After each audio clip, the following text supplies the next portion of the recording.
4, 5, 6, 7.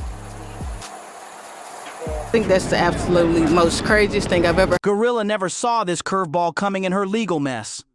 Cole's own homegirl straight up fainted the second the sentence hit, like full-on drop to the floor. This ain't just bad news. This feels like the type of bombshell that can kill a whole career, and the culture is losing it. They hit GloRilla with 2 felony charges, one for having more than an ounce of weed and another for possession of a controlled substance. But get this. These charges didn't come from some secret police sting or feds running up in a trap spot. Nah, this whole wild mess started when 3 masked intruders broke into her Forsyth County, Georgia home, snatching high-end jewelry before running off once somebody inside started blasting shots. And the crazy part? GloRilla wasn't even there. She was out in Indianapolis locking in a major performance at the WNBA All-Star Game, doing her job and stacking paper while some street rats were busy violating her space. So let's be real for a sec. The ones who actually did the crime? They dipped, untouched. Yet somehow GloRilla's the one looking at real prison time? Make it make sense because the math on this is straight up broken. And GloRilla? She's not holding back either. She jumped on social media, dropping truth bombs for the world to see, posting, "While I was in Indianapolis performing for the WNBA All-Star Game." Instead of finding the suspects, they focused on some cannabis. So no, I wasn't busted. 1, my house got robbed. 2, I wasn't even home. And 3, somehow I'm the one who gets cuffed up. That's GloRilla's reality right now. Her legal team didn't hold back, blasting the charges as straight up unbelievable, because how is the victim the only one behind bars? They called out the cops for having their priorities twisted, and they weren't sugarcoating a single word about how messed up this whole thing is. Here's the real kicker. No arrests have been made for the actual home invasion. Yeah, the people who violated her sanctuary, stealing jewelry and peace of mind. People were caught trying to steal her stuff. They even got shot at and ran off. Cops showed up looking for the burglars, but instead they say they smelled weed, got a warrant, and ended up charging Glo after discovering a significant amount of marijuana in her master bedroom closet. They're still roaming the streets like nothing happened, probably planning their next hit. But GloRilla? She kept it, boss. Dropped a $22,260 bond the same day and kept her grind alive. She didn't let the system crush her spirit or stop her hustle, even with the threat of 1 to 10 years behind bars hanging over her head if these charges stick. For now, no trial date has been set. It's still early, but this ain't GloRilla's first run-in with the law. Flashback to April 2024. She caught a DUI in Gwinnett County after the cops pulled her over for an illegal U-turn at a red light. Body cam footage showed everything. DUI charges, open container violations, and even her refusing a breathalyzer. And if that wasn't wild enough, the footage even caught a wardrobe malfunction during the field sobriety test. There's a lot of confusion about GloRilla's past record, so let's clear it up right now. Way back, she did get hit with a shoplifting charge in Tennessee, but it was a basic misdemeanor.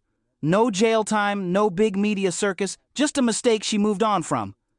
But then came this viral interview clip where GloRilla herself said, "Yes, I did." And suddenly rumors were flying like she'd done major prison time. Reality check? That old case was minor league compared to the firestorm she's caught in today.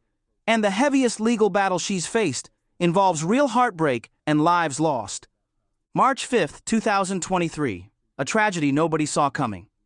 At a concert in Rochester, New York, headlined by GloRilla and Finesse 2 times, chaos erupted when false gunshot reports triggered a deadly stampede. The crowd panicked, surging toward exits, and it turned into pure nightmare fuel. 3 women lost their lives that night: Randy Abelt, 33, Rondijah Miller, 35, and Aisha Haskins Stevens, 35, while many more were injured. The fallout? Brutal legal consequences. That's the absolutely most craziest thing I've ever heard, because she wasn't there first and foremost. Second of all, we don't necessarily know what happened in that situation. The robbers could have left that there, anything. Families of the victims filed lawsuits against just about everyone involved.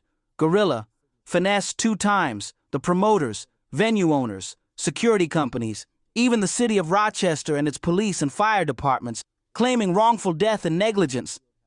This ain't lightweight legal drama either.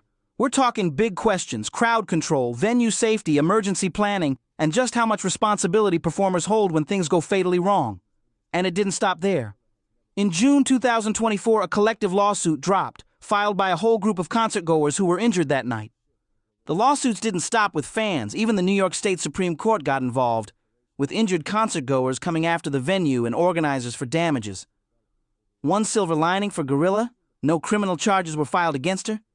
Investigators confirmed the deadly stampede was triggered by crowd panic, not by anything the performers did. But those civil suits, they're still hanging over her like storm clouds ready to burst. As of July 2025, there's been no public trial and no reported settlements. The cases keep dragging on, with some people comparing it to the Travis Scott Astroworld tragedy, where similar lawsuits eventually settled outside of court. GloRilla did issue a public statement sending condolences to the victims' families, but she's been quiet ever since when it comes to that legal fire. And just when it seemed like she could focus on music again, here came more legal battles, this time about intellectual property. Early 2025, rapper Plice filed a copyright infringement lawsuit, claiming GloRilla's smash track Wannabe with Megan Thee Stallion and Cardi B jacked elements from his 2008 joint without clearance. But in March 2025, he dropped the case, either realizing his claim was weaker than gas station sushi or because a quiet settlement went down behind closed doors. Then June hit with an even stranger one. Louisiana influencer Natalie Henderson sued GloRilla, saying she owned and trademarked the phrase "No BBL," a shout-out to natural bodies, and accused GloRilla of using it in merch and lyrics without permission.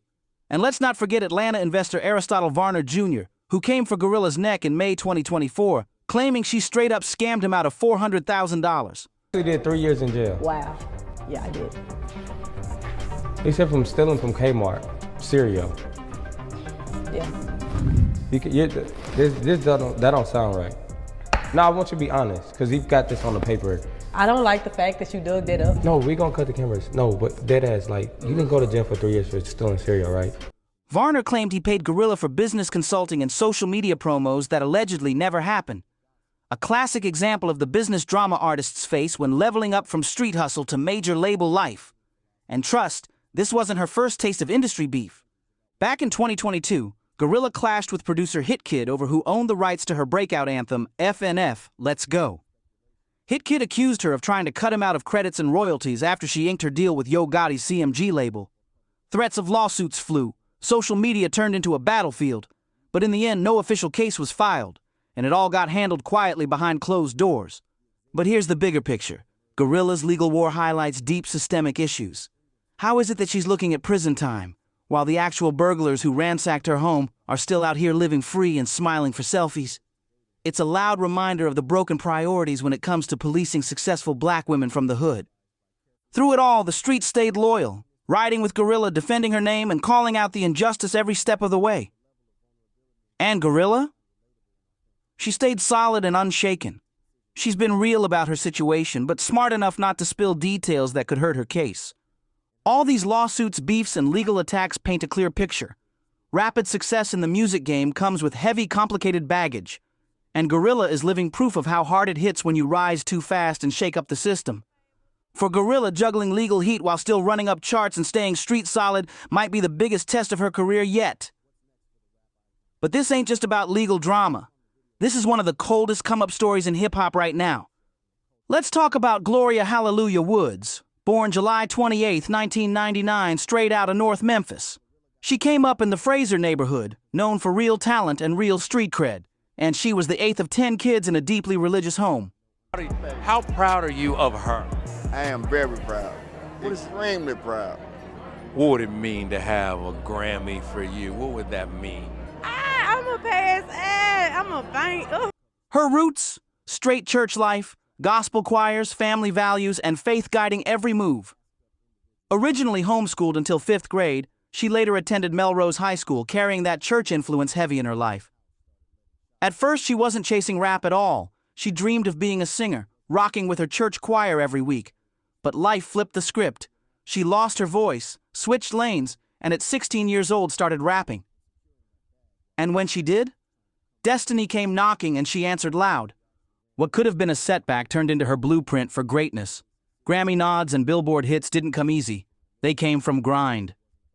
There was no instant viral miracle, just years of hustle. She built her rep from the ground up, dropping her first mixtape, Most Likely Up Next, in 2019, then followed with the P Status EP in 2020, projects that screamed raw Memphis energy and showed a star was brewing. From church pews to hip-hop domination, GloRilla's rise is proof that even when life throws chaos at you, talent and grind can still break through, and she's living it every day. Her sound, raw Memphis grit mixed with commanding presence and real storytelling, quickly became her signature. But 2022? That's when it all flipped for real. When F&F on Let's Go featuring producer Hit Kid dropped, it wasn't just a song, it was a cultural takeover. The track cracked the Billboard Hot 100 Top 50 and sparked the viral number FNF challenge on TikTok, proving how modern hip-hop now needs both street credibility and social media game to win. The wave hit instantly and heavy, so heavy it scored a Grammy nomination for Best Rap Performance, putting GloRilla's name right next to the heavyweights of the rap game. That moment caught the attention of Yo Gotti, who quickly moved to sign her in July 2022 to his collective music group, CMG, making GloRilla the first female artist ever on the roster. Everything to me, that mean I gotta keep going. I gotta keep it in their face because I want to keep doing this every time it come around. I'm just blessed. Like, every time, like, that's all I can say. I'm blessed. I'm grateful. All praise to God. But here's the thing. She wasn't about to be labeled a one-hit wonder. She backed it up with pure heat, dropping records like Tomorrow and its remix Tomorrow 2, featuring Cardi B, a collab that became her first Hot 100 Top 10 hit and went double platinum. That move showed she could rock with elite stars and still keep her authentic Memphis flavor intact. Then she dropped the EP Anyways, Life's Great as in late 2022, which landed at number 11 on the Billboard 200. That wasn't just a singles run. It showed she could keep listeners locked in for a whole body of work, something viral artists usually fail to do. By 2024, GloRilla wasn't just buzzing. She was breaking into superstar territory, setting up a career that felt bigger than ever before. Her debut commercial mixtape Etangatang dropped in April 2024 and climbed to number 18 on the Billboard 200. A solid move. But the real flex? Her debut studio album Glorious, which smashed onto the scene in October 2024 and hit number 5 on the Billboard 200, locking in the highest first-week sales of any female rap album that year. That's straight boss status in a cutthroat industry. Glorious delivered pure fire. J-Lo became a Hot 100 Top 40 hit. Wannabe with Megan Thee Stallion also cracked the Top 40, and TGI landed in the Top 50. And through all that success, GloRilla never sold out. She never ditched her street credibility just to chase mainstream love. Her image, resilient, faith-driven, and relatable. She evolved from choir girl to rap queen without losing who she is, and fans feel that deeply. They see their own grind and dreams in her story. Collabs? She's been killing it there too. Just say that with Duke Deuce, Enwa with Moneybagg Yo, FTCU with Latto featuring Gangsta Boo, and even Sticky with Tyler, the creator off his Chromacopia album. That versatility proves she can work with different sounds, different generations, and still shine bright. Recognition poured in heavy. She snagged Best New Hip Hop Artist at the 2022 BET Hip Hop Awards. Anybody else, if it was another Jane Doe, just because it's GloRilla, they make a big deal out of it. If it was Lakeisha down the street, it would have been nothing. She wouldn't even been there. So how do you know somebody that planted drugs? How do you know somebody in her family that had it? Took Best New Hip Hop Artist again at the 2023 iHeartRadio Music Awards, and in 2025 even scored the Dr. Bobby Jones Best Gospel or Inspirational Award at the BET Awards for Rain Down on Me, plus the Powerhouse Award at Billboard Women in Music. But that gospel win? It lit up controversy. Fans and church folks split on whether a hard-hitting rap queen could really take home a gospel honor. Some folks in the culture weren't feeling it. A gospel award going to a rapper known for explicit bars sparked loud debates about genre lines and where an artist like GloRilla should be placed. Was it disrespectful to gospel? Or was it proof that music and faith can live in the same space? Either way, the conversation went viral. Still, GloRilla's impact can't be denied. Grammy nominations stacked up quick. Best Rap Performance for FNF Let's Go in 2023. Then 2 big nods in 2025 for Best Rap Performance and Best Rap Song with Yalo. These weren't just personal wins, they were industry-wide recognition of her cultural influence. Her business moves hit just as hard as her tracks. August 2025 saw her honored with the BMI Impact Award at the BMI R&B Hip Hop Awards, celebrating her breakthrough influence. And then came her Checkers collab, a branded meal deal that felt like full circle energy, since she once clocked in at that very chain before her music bag took off. That's why fans ride with her. She's authentic, empowering, and raw. People praise her husky voice and wild stage energy, and her music hits because it's real experiences, raw emotions, and aspirational confidence all rolled into one. From the block to the suburbs, her story connects. Her sound is pure North Memphis, that gritty reality turned art, and it gives her a street credibility few can match. Add in co-signs and collaborations with heavyweights like Yo Gotti, and GloRilla isn't just part of the rap game. She's locked in as one of its loudest voices. Her music ain't just entertainment, it's cultural storytelling, documenting the dreams and struggles of young people grinding in similar circumstances nationwide. I don't thank God, because this is a gospel award. How dare us? Giving GloRilla a gospel award is putting piss in all of our ground. Looking at GloRilla's run, what hits the hardest is how fast she blew up while staying 100% authentic. From dropping her first mixtape in 2019 to stacking Grammy nominations and Billboard dominance by 2022, her rise is one of the fastest come-ups in modern hip-hop. And here's the kicker: she never sold out. Her realness and lived experiences are what turned fans into family, keeping her street credibility untouched while she climbed to the top. Her story shows just how wild the game has changed. Local Memphis talent to national powerhouse, all boosted by streaming and social media amplifying real voices like never before. She's proof that authenticity still wins, even in an industry that often rewards fake hype. But with all eyes on Glo, it's not just the music getting attention. Her love life stays a trending topic. What sets GloRilla apart is how open and unfiltered she is about relationships, shutting down stereotypes about how female rappers should move. She's talked about liking older men, being cool with 50-50 partnerships, and even practicing celibacy, stuff most artists would never put out there. That honesty has built a wild narrative around her dating life, part genuine insight, part tabloid speculation. As of mid-2025, she says she's single, but that hasn't stopped rumors of flings and situationships flying all over social media. So far, nothing solid, no long-term public partners, just the kind of buzz that comes with celebrity territory. GloRilla's whole approach to dating today? Shaped by some messy and painful past experiences. She's kept it real about those early learning moments, like staying in 2-year situationships with dudes who didn't even own cars and feeling straight up traumatized by one ex's behavior. Those relationships taught her exactly what she will and won't tolerate moving forward. She's been transparent about dating before the fame hit, even calling some of those choices embarrassing and admitting she was a dumb chick for staying so long. That honesty, though, it's become a hallmark of her public image. No fake perfect love story, just raw truth and real growth. Then came the bombshell revelation. In a 2024 interview, GloRilla admitted to having flings with 2 unnamed industry men who were already taken. Men she claimed were pretending online to be in happy relationships while secretly chasing her. That little confession set social media on fire, sparking wild speculation about who those mystery men were. But instead of letting the drama define her, GloRilla flipped it into personal transformation.